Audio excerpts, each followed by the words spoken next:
We have some good news, bad news on Elon Musk and Doggy. First, the good news. These are dark times. I want to lead with the good. Elon Musk is apparently no longer working from the White House. He has cleared out his stuff, so you don't have his gaming computer. He probably took what I imagine is an absolutely rank mattress off the floor that's no longer there anymore. And according to the chief of staff for Trump, this Susie Wiles says, instead of meeting with him in person, I'm talking to him on the phone. But it's the same net effect, I'm sure, in terms of frustration. He hasn't been here physically, but it really doesn't matter much. I love, is that not a neg? He hasn't been here physically, but it doesn't matter. I bet it doesn't. She insists that his doggy team aren't going anywhere. He's not out of it altogether. He's just not physically present as much as he was. So he is now treating Doggy the way he treats his kids. He calls every once in a while maybe, but he's not really around. And when he's there, his mind isn't into it. So that's the good news. He's not around to lead it. Unfortunately, his little teens or whatever are still running around cutting stuff. So the damage can still very much be done. But I want to remind everyone of why he has cleared out of the White House. It's because according to the Washington Post he talked to, he was tired of politics and what he deemed a litany of attacks on him from the left. So I will say I never know and who can, what effect the work you do has in the world.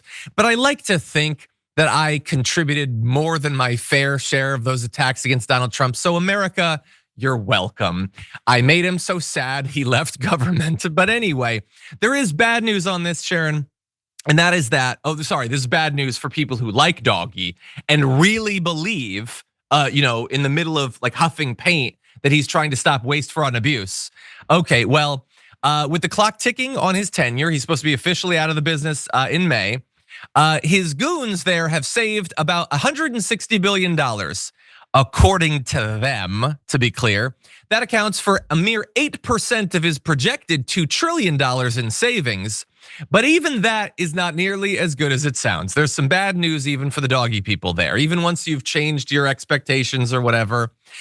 See, apparently government spending overall has still gone up even with the 160 billion in savings. It's up $220 billion in its first 100 days. 220 billion extra in 3 months.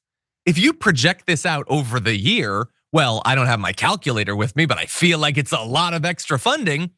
And I was trying to remember, did Trump say he was going to spend wildly more money than Joe Biden or less? Because it's weird because we're getting less. The government is not going to be able to protect us from like foodborne illness. Social Security is an absolute mess. They're cutting Medicaid.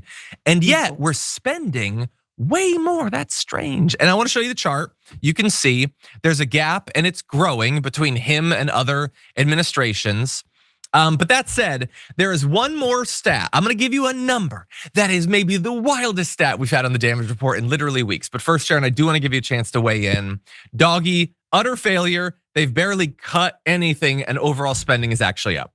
Yeah, and then there's gonna be probably, I don't know, do the math on the lawsuits. They will have to pay these people. They'll have to give them back wages and all kinds of damages and things. When it's all said and done, the $1 trillion you mentioned a few minutes ago, that's all going to cronies and people with these defense contracts. It's very, very sad. But this nonsense, they've cost us everything. And the people who voted, again, I think Cenk is right on this. Stop attacking these people. But do you see now? You're getting less. No one's answering the phone at the Social Security Department. Measles is off the charts in Texas. It continues to rise, okay? USAID, on and on and on, okay? 100%. So I just want people, can you please get this posted immediately? And let's just push it out. And maybe some of them will say it. Maybe the algorithms will invite them to this enlightening, but it's just astonishing that he goes out there and he just gave a speech last night or something talking about saving this money. How awesome it is, yeah. Is Elon gonna take his kid with him? I don't know. The kid's cute, but he's got, there's work to be done. And I don't think it's, yeah. He mocked Trump. I like that. That's nice. But yeah, no, this is like, again, and I agree. I don't want to attack people for how they voted or whatever, or I should say I'm not going to anyway. But like, I feel like when he says he said the first time around, he's going to eliminate the national debt. and he added $8 trillion to it. So that's fool me once, fine. Okay, that's the past. But now he's gonna cut all of the bone, all that waste and fraud. 220 billion additional dollars. A lot of that going to the military, but tens of billions of dollars just in other stuff, innovation or whatever. That's fool me twice. That's supposed to be a shame on you. And I'm not gonna give you the shame, but just something to think about. Bear in mind, almost all of what was actually cut was just firing people. And that's not good. That means we have less. So they fired like 250,000 people. Here's the issue with that. And you sort of alluded to this. This is the wildest stat on TDR in some time.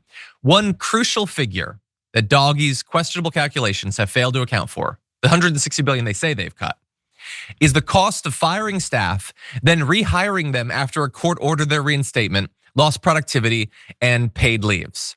So you're probably wondering, okay, well, how much is that? Then we can figure out how much they actually cut. It adds up to $135 billion. I checked that multiple times. I don't even know how that's true, but that is apparently true. I mean, it is hundreds of thousands of employees and all the long, lengthy court cases and all that. That's almost all of what they said they cut. And by the way, it's not savings. I've been trying to jam that into people's heads. When you pay for something that you want/need and then you don't get it, yes, I guess you'll have to pay less in the future, but it's not a savings. You wanted that thing. So we don't get that thing. And in return for that, almost all the money that we saved by not getting the thing just has to go to court cases anyway. And that is just amazing. They in the end, what will they have done? They'll have cut $20 billion of grants to like childhood cancer research or something like that. The FDA won't be able to operate anymore. There'll be less people investigating, I don't know, monopolies and those sorts of things. And that's basically it. They've greased the wheels a little bit of the government and its ability to deliver for the wealthy. And that's it. And a whole lot of court cases, I guess. I guess lawyers will make some money. Sharon. I don't know if they're just trying to scare us, but these numbers that it's kind of hurting my head that you're screaming out here. It's like they're not even trying to brace, the audience for it. Not you, them. Like they're just saying, here's our proposal, bam, going to lunch. And these are numbers we haven't seen the likes of, even us in this country, of high spending. But I think they bank on the fact that Americans are so preoccupied with life and inflicted pain from this administration in just 100 days that there's nothing the Democrats can do or will do, and we'll just all kind of eat it. That's what we're doing as they continue to take the money out of our coffers with giving us nothing. It's like those carnival games, you know what I mean? You pay all that money up front and you never win the big prize, do you? Okay, there's something. Hopefully you enjoy the game, I guess. Well, it bounces out, the ball you throw, it never, come on. A basketball player can't win this thing, okay? No. It's just false advertisement is what it feels like. Yeah, I just think about what if we had just put the 220 plus 135 billion, let's say $350 billion into, again, everybody can go to college if they want to, or a trade school, or a certification, or whatever. Or, we're gonna put hundreds of billions of dollars into kickstarting another round of houses being built all over the nation, or whatever, making childcare more affordable, whatever, literally anything other than this. Absolute waste. And I will remind everyone, maybe tomorrow on the solo show, I'll have to formally remind everyone of the biggest number. Do you remember what it is? We did 2 videos about it, and I bet everyone's forgotten about it. What all this is forgetting about, $500 billion in lost revenue to the IRS that's expected for this year, thanks to the IRS not being fully functional anymore. The expectation is we will lose $500 billion to that. So again, the math ain't mathing on any of this.